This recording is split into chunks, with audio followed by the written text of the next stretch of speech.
जैसा कि आप लोगों ने पूछा कि जो मैट्रिक सिस्टम है और जो रिजर्वर सिस्टम है उसके बारे में आप लोगों को दोबारा बात करनी है। ठीक है, तो अपने थोड़ा सा उसी चीज़ के रिगार्डिंग जो है उसके क्लासिफिकेशन किसका, ओरल का और सस्टेन का।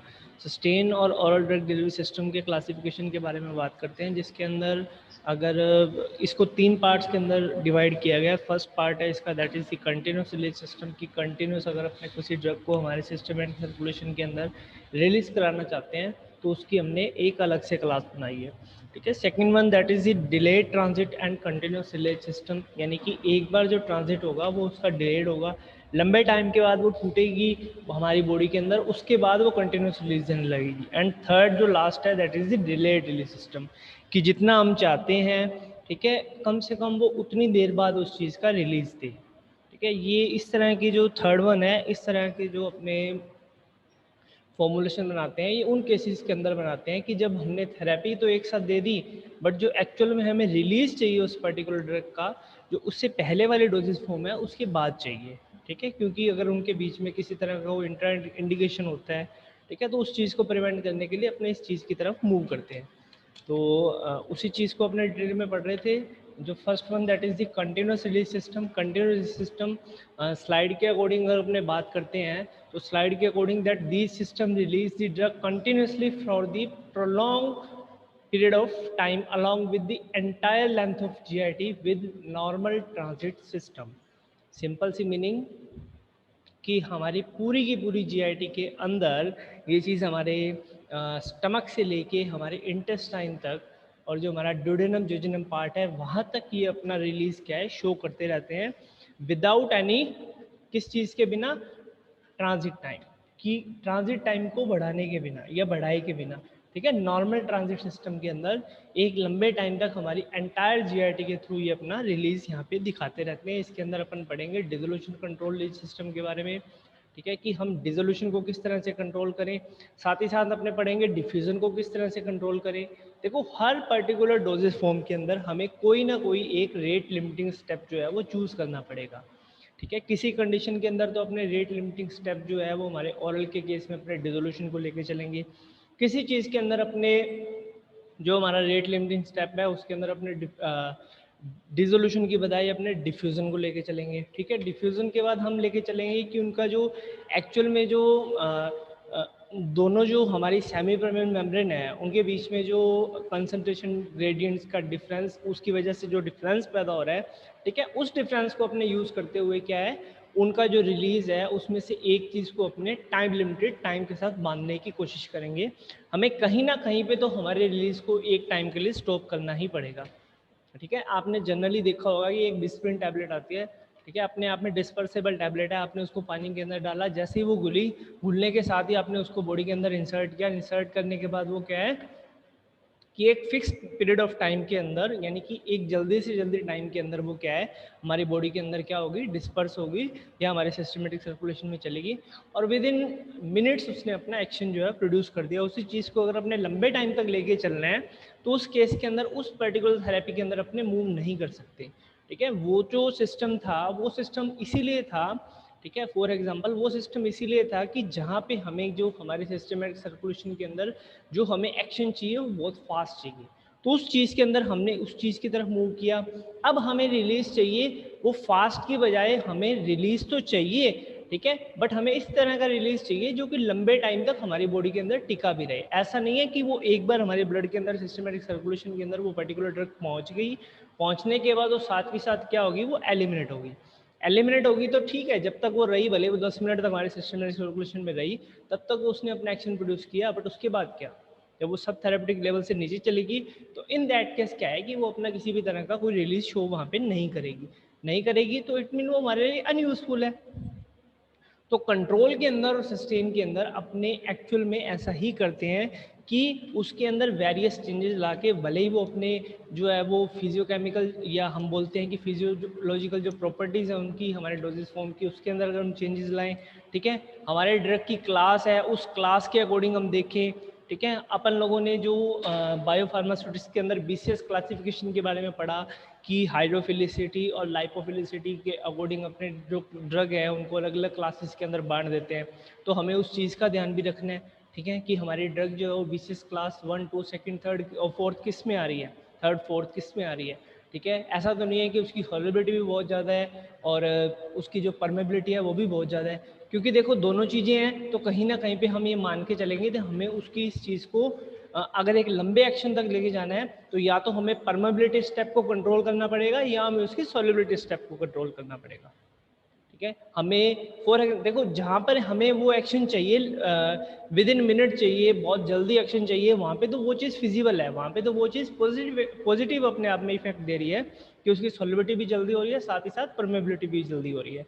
ठीक है, बट इन द केस कि अगर हमें हमारे स्टेप को रिलीज को अगर हमें लंबे टाइम तक लेके जाना है, ठीक है, उसके रिलीज को स्लोली हमारे ब्लड के अंदर पहुंचाना है, तो उस केस के अंदर हम कहीं ना कहीं हमारे दिमाग के अंदर ये बात घूमेगी तो आइदर वो डिजोल्व हो जाए, बट डिजोल्व होने के साथ साथ वो जो परमेबल है उसकी परमेबिलिटी है वो एक फिक्स टाइम के बाद ही होनी चाहिए या एक टाइम के अंदर इतनी ही होनी चाहिए, तो वो चीज़ अपने लेके चलेंगे।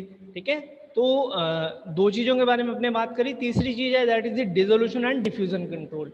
यहाँ पे दोनों चीज़ें कंट्रोल होंगी, हमारा डिसोल्यूशन भी कंट्रोल होगा, हमारा डिफ्यूजन भी कंट्रोल होगा। ठीक है, second next one that is the ion exchange ranging complex. अपने आयन एक्सचेंज कॉम्प्लेक्स बनाएंगे जिनकी हेल्प से क्या है अपने जो अनसॉल्युबल ड्रग्स हैं या जो ऐसी ड्रग्स हैं जो अपने आप में हाइड्रोफिलिक नेचर की हैं, उन ड्रग्स को अपने किसी पर्टिकुलर रेजिन या कॉम्प्लेक्स की हेल्प से क्या करेंगे, हम जो सेमी परमेबल मेम्ब्रेन से जो रिलीज नहीं हो सकती हैं, जो उसके अंदर डिजोल्व होके हमारे सिस्टमेटिक सर्कुलेशन के अंदर नहीं जा सकती हैं, उन ड्रग्स को अपने ion exchange drug residence complex की हेल्प से क्या है हमारे सिस्टमेटिक सर्कुलेशन के अंदर भेजने की कोशिश करेंगे। Next one that is the slow dissolving salts and complexes. ऐसी फॉर्मुलेशन बनाएंगे, ऐसे साल्ट बनाएंगे जो कहीं ना कहीं पे अपना डिसोल्यूशन जो है वो शो करें, जबकि उनकी जो नॉर्मल फॉर्म थी वो डिसोल्यूशन शो नहीं कर रही थी।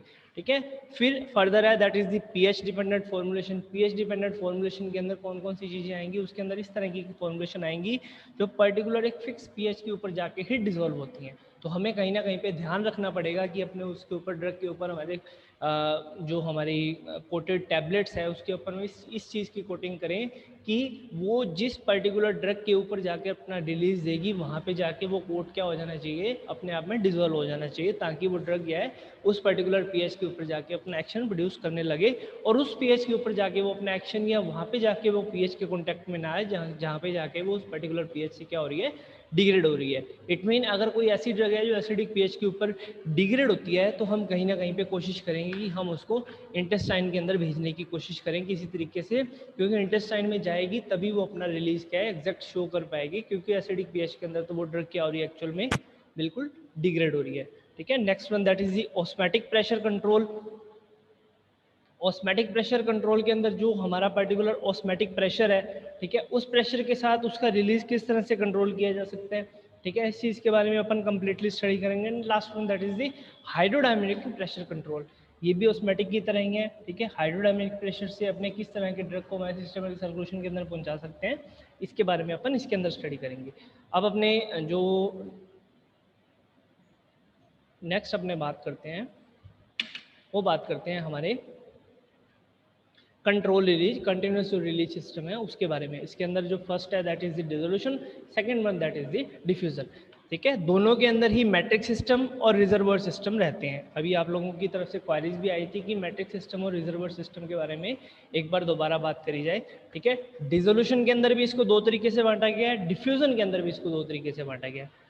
ठीक है, और डिफ्यूजन कंट्रोल सिस्टम के अंदर जो मैट्रिक्स और रिजर्वोयर है, फिर आगे चल के मैट्रिक्स को भी दो सिस्टम के अंदर बांटा गया है, एक तो रिजिड सिस्टम के अंदर and second one that is in swellable system के अंदर। स्वेलेबल सिस्टम के अंदर वेरियस पॉलीमर्स अपने यूज करते हैं, नेचुरल, सिंथेटिक, सेमी सिंथेटिक्स, उसकी अपने नेक्स्ट बात करते हैं नेक्स्ट स्लाइड के अंदर। सबसे पहले अपने बात करते हैं डिसोल्यूशन कंट्रोल सिस्टम की। डिसोल्यूशन कंट्रोल सिस्टम बताया पहले भी, डिसोल्यूशन सिस्टम क्या होता है, that system are most commonly employed in the production of the enteric coated dosage form. Enteric coated dosage form को बनाने के लिए इस तरह के सिस्टम को अपनाया जाता है। Enteric coated dosage form actual में बनाई क्यों जाती हैं कि कहीं ना कहीं पे जो उन पर्टिकुलर ड्रग्स हैं वो कहीं ना कहीं पे बहुत जल्दी डिसॉल्व हो जाती हैं। ठीक है, इतनी फास्ट हमें उनको डिसॉल्व कराना नहीं है, क्योंकि अगर इतनी जल्दी वो डिसॉल्व होती हैं तो कहीं ना कहीं पे उनका एक्सक्रीशन भी बॉडी से वो पर्टिकुलर जगह पे जीआईटी के ऊपर डिसॉल्व होने के बाद वो एक्चुअल में उतनी रिलीज हो नहीं पाती हैं जितना उनका रिलीज हमें चाहिए था। वो पहले ही क्या हो जाती हैं, बॉडी से एक्सक्रीट आउट हो जाती हैं उससे पहले ही, ठीक है, जब तक वो रिलीज हो पाए। तो उसके लिए अपने किसकी तरफ मूव करते हैं, ठीक है, हम मूव करते हैं कि हम जो हमारा सिस्टम है उनको एंटायरली कोटेड फॉर्म के अंदर बनाएं। एंटायरली कोटेड फॉर्म है तो कहीं ना कहीं पे टाइम लेगी उस पर्टिकुलर हमारे जो स्टमक के अंदर जाने के बाद वहाँ पे टिकी रहेगी वो ड्रग, लंबे टाइम तक टिकी रहेगी। तो जैसे जैसे स्लोली वो रिलीज होती जाएगी, रिलीज के साथ साथ क्या है, जैसे ही रिलीज हुई कहीं ना कहीं पे उनका जैसे ही डिजोल्व हुई, डिजोल्व होने के बाद उनका रिलीज हमें ज़्यादा देखने को मिलेगा with comparison to a normal dosage form की अगर अपने बात करते हैं। तो इसके अंदर जो मैट्रिक सिस्टम है वो क्या होता है, मैट्रिक सिस्टम किस तरीके से या कैसे अपने बोलते हैं उसको, that matrix system are also called as monolethal since the drug is homogeneously dispersed throughout a rate controlling medium। ठीक है, इसकी बिल्कुल मैं आपको रॉ लैंग्वेज के अंदर बात बता देता हूँ कि इस डायग्राम से अपने इसको बहुत अच्छे से समझ सकते हैं कि एक पर्टिकुलर अपने पॉलीमर लेते हैं, ठीक है, उस पॉलीमर के ऊपर जो हमारी सॉल्यूबल ड्रग है, यानी कि ये जो इसने रेड से मार्क कर रखी है ये चीज, ये इसने क्या दिखाई है, सॉल्यूबल ड्रग दिखाई है। सॉल्यूबल ड्रग का मतलब कि जब ये पर्टिकुलर पार्ट टूटेगा, ठीक है, तो साथ के साथ टूटते ही जितनी ड्रग इससे बाहर निकल के हमारे सिस्टमेटिक सर्कुलेशन में आएगी, साथ के साथ क्या हो जाएगी, वो पर्टिकुलर उस जगह पे क्या हो जाएगी, सॉल्युबलाइज हो जाएगी। सॉल्युबलाइज होने के बाद वो क्या है, एक्चुअल में रिलीज होकर हमारे सिस्टमेटिक सर्कुलेशन में चली जाएगी according to the time, time के साथ साथ उसका रिलीज भी हो जाएगा। सिर्फ बात आ रही थी सॉल्युबिलिटी को, हमें सॉल्युबिलिटी को कंट्रोल करना था। अगर ये सिर्फ रेड वाले पार्ट जो यहाँ पे आपको शो हो रहे हैं, इन पर्टिकुलर की एक डोजेस फॉर्म अपने कंपैक्ट करके इस फॉर्म के साथ अपने अगर बॉडी के अंदर इंसर्ट करा देते, जो मैं यहाँ से लाइन से ड्रॉ कर रहा हूँ, तो उस केस के अंदर क्या होता है कि जैसे ही ये बॉडी के अंदर जाती, ठीक है, जाते सारी ये बॉडी के अंदर क्या करती है, एक्चुअल में डिसॉल्व हो जाती, साथ के साथ डिसॉल्व हो जाती, ठीक है। तो जितना टाइम तक वो हमारे जीआईटी के अंदर रहती उतने टाइम तक तो वो रिलीज दे देती, ठीक है, बट उनका जो एलिमिनेशन है या एक्सक्रीशन है वो अगर जल्दी हो जाता तो वो साथ के साथ क्या बॉडी से बाहर भी हो जाती। हमें कहीं ना कहीं पे हमारे डिसोल्यूशन स्टेप को क्या करके रखना था, कंट्रोल करके रखना था। तो उस केस की वजह से अपने किस चीज की तरफ मूव किया, मैट्रिक सिस्टम की तरफ मूव किया, ठीक है। और नेक्स्ट चीज के अंदर है रिजर्वर सिस्टम, ठीक है। रिजर्वर सिस्टम के अंदर क्या है कि हम लोगों ने मैट्रिक्स की तरह वैसे ही किया, सॉल्यूबल ड्रग को क्या है पूरी की पूरी हमारा जो पर्टिकुलर टैबलेट है उस टैबलेट के साथ या पर्टिकुलर हम जो डोजेस फॉर्म बना रहे हैं उस डोजेस फॉर्म के साथ हमने उसको डिस्पर्स तो कर दिया पूरी की पूरी टैबलेट के अंदर, बट डिस्पर्स करने के साथ साथ हमने क्या किया, एक एंटायरी कोटेड मटेरियल की उसके ऊपर कोटिंग भी कर दी लास्ट में। उससे क्या हुआ, ये सबसे पहले अपने लाइन पढ़ते हैं, ये क्या कह रहा है, the drug particles are coated or encapsulated by one of these several microencapsulation technique with slowly dissolving material like cellulose, PEG, polymethylate और wax, ठीक है। इसके अंदर ये क्या कह रहा है कि जो हमारी सॉल्यूबल ड्रग थी वो सॉल्यूबल को ड्रग को हमने क्या किया कि उसको पर्टिकुलर हमारे डोजेस फॉर्म के साथ क्या कर दिया, डिस्पर्स कर दिया, बट क्या है वो पूरी की पूरी डोजेस फॉर्म को हमने क्या कर दिया, एक पर्टिकुलर मटेरियल से, ऐसा मटेरियल जो स्लोली उस डोजेस फॉर्म को क्या करता है, रिलीज करता है, उसके ऊपर उसकी कोटिंग कर दी। मतलब उसको क्या कर दिया, इनकैप्सुलेट कर दिया उसके ऊपर।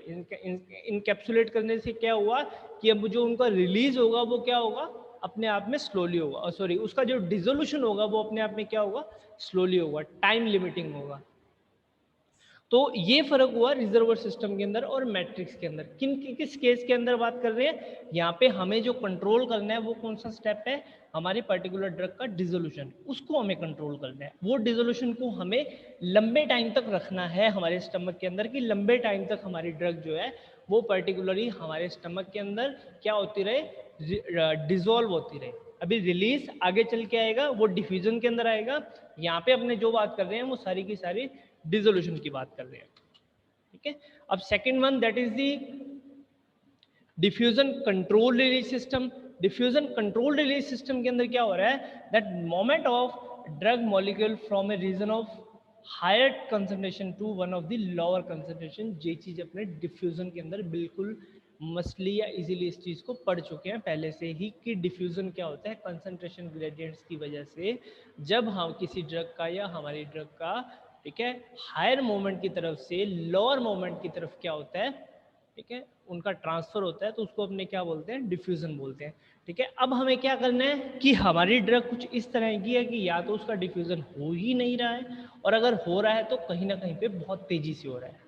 ठीक है, दोनों चीज़ें हमें देखने को मिलेंगी यहाँ पे, या तो डिफ्यूज़न है ही नहीं, और अगर है तो इतना ज़्यादा फास्ट है कि जैसे ही हमारे स्टमक के अंदर वो पर्टिकुलर ड्रग गई, साथ के साथ क्या होगी, डिफ्यूज़ होकर हमारे सिस्टमेटिक सर्कुलेशन में चली गई। ठीक है, और फॉर एग्जाम्पल उस पर्टिकुलर ड्रग की हाफ लाइफ सिर्फ 2 घंटे थी, या सिर्फ 1 घंटा थी, या सिर्फ आधा घंटा थी, तो मतलब आधे घंटे के अंदर हमारी टोटल ड्रग की 50% ड्रग जो क्या है वो एक्चुअल में वहाँ पे जाके कंज्यूम हो गई। ठीक है, अब सिर्फ 50% पार्ट ही हमारी ड्रग का बचा, जो अगले आधे घंटे के अंदर क्या हो गया, आधा, उससे भी आधा रह गया, और अगले 1 घंटे के अंदर उसका 1/4 से 1/4 पार्ट भी रह गया बिल्कुल, हमारी जो फर्स्ट डोज हमने ली थी उसका।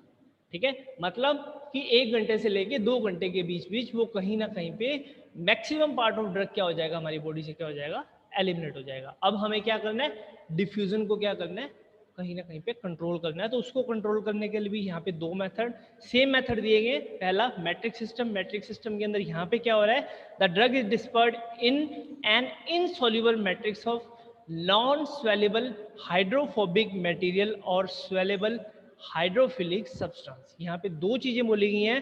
ठीक है, first thing that is the insoluble matrix of rigid non swellable hydrophobic material।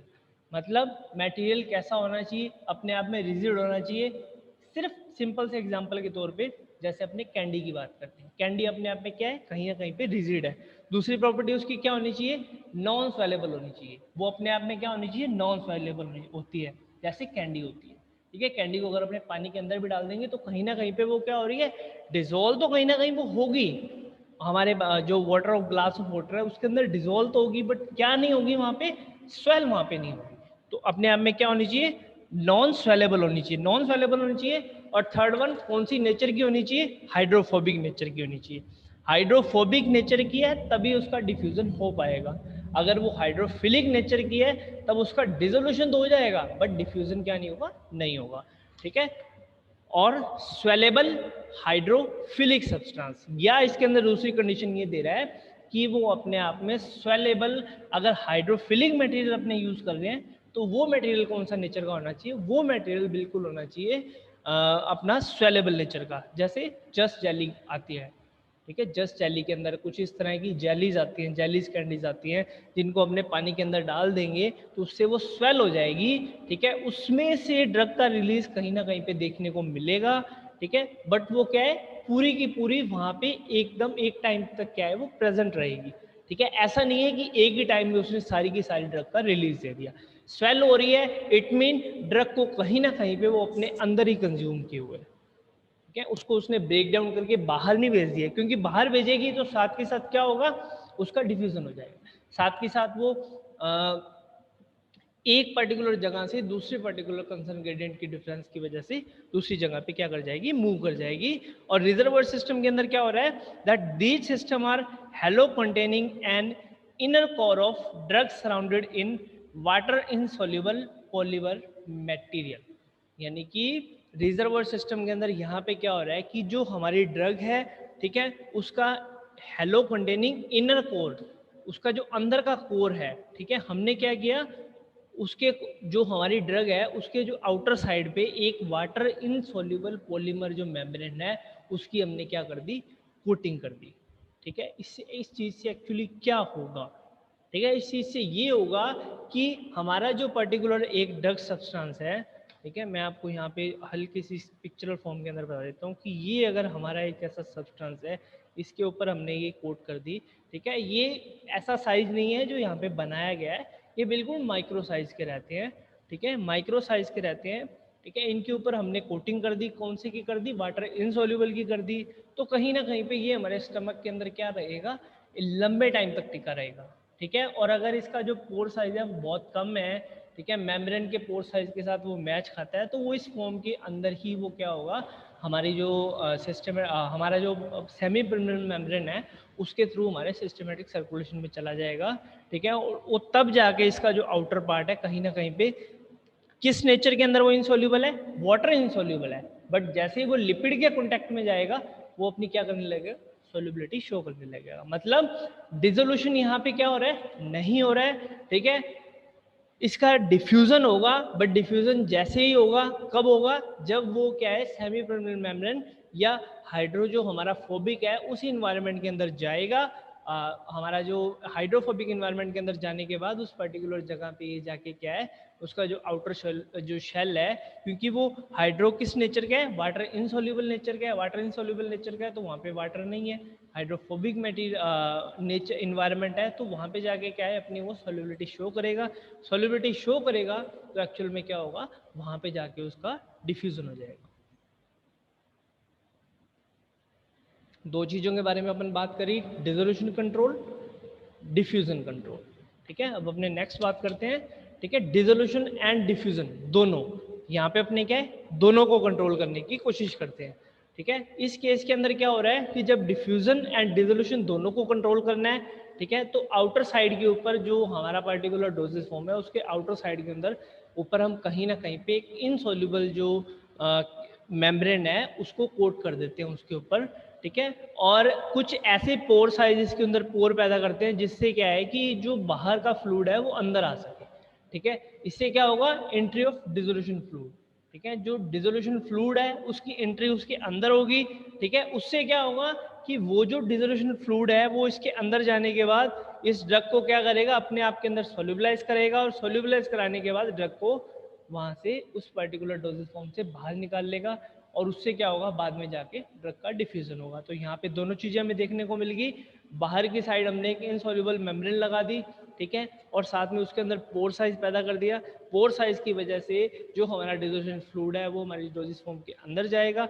अंदर जाने के बाद जो हमारी ड्रग अंदर पहले से प्रेजेंट है उस ड्रग के साथ जाके वो क्या होगा, वहाँ पे जाके उस पर्टिकुलर ड्रग के साथ जाके वो सोल्यूबलाइज होने लग जाएगा, और सोल्यूबलाइज होने के साथ साथ वो पर्टिकुलर उस जगह से क्या हो जाएगी, ड्रग बाहर निकल जाएगी, और ड्रग बाहर निकलने से क्या होगा कि ड्रग का एक्चुअल में डिफ्यूजन हो जाएगा, उसके बाद डिफ्यूजन आएगा।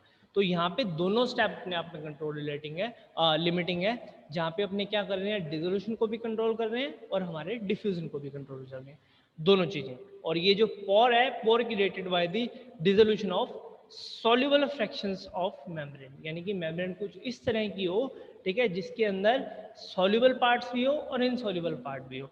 यानी कि अगर दोनों पार्ट मेम्ब्रेन के ऊपर रहते हैं तो कहीं ना कहीं पे जो सॉल्युबल पार्ट है वो सॉल्युबल पार्ट बाहर के लिक्विड की प्रेजेंस के साथ साथ सॉल्युबल हो जाता है, और वो अपने आप में क्या बन जाते हैं, बाद में पोर बन जाते हैं, जैसे यहाँ पे बने गए हैं। और ये पोर से क्या होता है कि जो बाहर से डिसोल्यूशन फ्लूइड है वो इसके अंदर आ जाता है, और अंदर आने के बाद ड्रग को सोल्यूबलाइज करा के क्या है, बाहर की तरफ क्या कर देता है, मूव करा देता है। ठीक है, next one that is the ion exchange resins drug complex. ठीक है, इससे क्या होता है या इस चीज का क्या मतलब है, that it is based on the preparation of totally insoluble ionic material. इस तरह के आयनिक मटेरियल जो टोटली अपने आप में क्या है, इनसॉल्युबल है, ठीक है, जिसका क्या है, मूवमेंट नहीं हो सकता है, इनसॉल्युबल है, तो वो एक जगह से दूसरी जगह पे एक्चुअल में क्या नहीं कर सकते, मूव कर ही नहीं सकते हैं। तो उस केस के अंदर क्या है, अपने जो ड्रग और रेजिन्स का क्या बनाते हैं, कॉम्प्लेक्स बनाते हैं, और वो कॉम्प्लेक्स कहीं ना कहीं क्या है, हमारे सिस्टमेटिक सर्कुलेशन के अंदर जाता है, और सिस्टमेटिक सर्कुलेशन के अंदर जाने के बाद वो बाहर अंदर जाके क्या हो जाता है, उसका ब्रेक डाउन हो जाता है, अंदर जाके वो टूट जाता है, जिससे जो हमारा पार्टिकुलर जिस चीज़ को हमारे सिस्टमेटिक सर्कुलेशन के अंदर भेजना चाह रहे थे वो चीज़ क्या है, एक्चुअल में हमारे सिस्टमेटिक सर्कुलेशन के अंदर चली जाती है। ठीक है, यहाँ पे क्या कह रहा है, that resins are insoluble in acidic and alkaline media. ठीक है, जो रेजिन्स होते हैं वो इनसॉल्युबल होते हैं एसिडिक मीडिया के अंदर और बेसिक मीडिया के अंदर, दोनों में भी। ठीक है, they contain the ionizable groups which can be exchange for the drug molecule, but उनके अंदर एक क्वालिटी होती है कि उनके ऊपर कहीं ना कहीं पे चार्ज होता है, जो क्या है कि वो अपने पार्ट को अपने से अलग करके ड्रग को वहाँ पे कंबाइन कर लेते हैं। ठीक है, उस जगह से अपने आप को अलग करके ड्रग को वहाँ पे कंबाइन कर लेते हैं। यहाँ पे भी ये चीज़ अपने को देखने को मिल रही है, दैट SO3 जो RSO3 है, ठीक है, वहाँ पे यहाँ पे जो हमें H+ आयन देखने को मिल रहा है, ठीक है, उसको अगर अपने H2N से बॉन्ड करते हैं, बॉन्ड करने के बाद क्या होता है, अगर फॉर एग्जांपल ये ए ड्रग है तो ये ए ड्रग उसके साथ अटैच होके, ठीक है, अंदर तो चलेगी, किस फॉर्म के अंदर, कॉम्प्लेक्स की फॉर्म के अंदर, और कॉम्प्लेक्स की फॉर्म के अंदर अंदर जाने के बाद वो क्या होगी, ब्रेक होगी, और ब्रेक होके एक्चुअल में क्या होगी, वो अपने आप में वहां से टूट के अलग होके हमारे सिस्टमैटिक सर्कुलेशन के अंदर चली गई। फिर नेक्स्ट बात करते हैं अपने जो स्लोली डिजोल्व साल्ट्स होते हैं और कॉम्प्लेक्स होते हैं उनकी। साल्ट्स और complexes of drug which are the slowly soluble in GIT fluids can be used for the control release for the drugs. ठीक है, इस तरह के साल्ट्स या इस तरह के कॉम्प्लेक्स जो एक्चुअल में डिजोल्व तो होते हैं बट डिजोल्व होने के साथ साथ वो टाइम लेते हैं डिजोल्व होने में। ठीक है, इस तरह के साल्ट्स को या इस तरह के जो रेजिन्स हैं, सॉरी, इस तरह के कॉम्प्लेक्सेस हैं, उन कॉम्प्लेक्सेस को अपने क्या कर सकते हैं, यूज़ कर सकते हैं किस केस के अंदर, अगर हमें हमारी ड्रग की जो सॉल्युबिलिटी है उसको लंबे टाइम तक हमारे स्टमक के अंदर रखना है, और सॉल्युबल होती जाएगी टाइम टू टाइम उनका क्या होता जाएगा, रिलीज होता जाएगा। उस चीज़ को लेके भी क्या कर सकते हैं अपन, इस चीज़ को भी यूज़ कर सकते हैं किसके लिए, पर्टिकुलर ड्रग के लिए, उस ड्रग को लंबे टाइम तक हमारी बॉडी के अंदर रिलीज कराने के लिए। ठीक है, next one that is the osmotic pressure control system. ठीक है, मतलब कि ऑस्मेटिक की हेल्प से हमारी ड्रग का रिलीज होना। यहाँ पे देखो एक डोजेज फॉर्म बनाई गई है, देखा गया है कि बाहर इसके आउटर शेल में क्या है, जो बाहर की इसकी शेल है that is the coated, higher coated जिसको अपने बोलते हैं, इस तरीके से बनाई गई है, उसके ऊपर सेमी परमेबल मेम्ब्रेन है। ठीक है, और अंदर की तरफ क्या है कि ओस्मेटिकली एक्टिव कोर्स हैं, यानी कि अगर इनके ऊपर प्रेशर लग रहा है, यहाँ पे ये देखो ये जो 3 एरो दिखाई गए हैं, ठीक है, ये जीआईटी फ्लूइड के अंदर तो चलेगी, बट जीआईटी फ्लूइड के अंदर जाने के बाद क्या है, वहाँ पे एक पर्टिकुलर प्रेशर पैदा हो रहा है। उन प्रेशर की वजह से क्या है, ये सेमी परमेबल मेम्ब्रेन क्या है आपस में दब रही हैं, उसकी वजह से क्या है एक पर्टिकुलर कोर बन रहा है, और उस कोर से क्या हो रहा है कि इस कोर को अपने ओरिफेस भी बोलते हैं। इसके बारे में अपन डिटेल के अंदर पढ़ेंगे भी आगे चल के, ये है भी। ठीक है, इसके बाकायदा पेंडिडियस चैप्टर जो अपने बायोफार्मास्यूटिक्स का पढ़ा उसके अंदर आप लोग इस चीज़ के बारे में बहुत अच्छे से बात भी कर चुके हैं, इस ड्रग डिलीवरी सिस्टम के बारे में। ठीक है, एक ओरिफेस बनते हैं, और ओरिफेस से क्या है, ड्रग जो है, ड्रग मॉलिक्यूल जो क्या है हमारे जो जीआईटी के अंदर आते हैं, और जीआईटी के अंदर आने के बाद क्या है वो डिजोल्व होकर हमारे सिस्टमेटिक सर्कुलेशन के अंदर चले जाते हैं। ठीक है, तो इस चीज़ से भी अपने क्या कर सकते हैं, अगर कोई इस तरह का सिस्टम हम हमारी बॉडी के अंदर इंसर्ट करते हैं तो ये भी क्या है लंबे टाइम तक अपना क्या है रिलीज दिखाएगा। ठीक है, लंबे टाइम तक एक बार हमने हमारी सिस्टमेटिक बॉडी के अंदर इसको इंसर्ट कराया, इंसर्ट कराने के बाद उसमें एक प्रेशर बना, उसके बाद क्या है वो चीज़ प्रेस हुई, प्रेस होने के बाद सेमी परमेबल मेम्ब्रेन है वो प्रेस होने के बाद वहाँ से पर्टिकुलर रिलीज आना शो हुआ।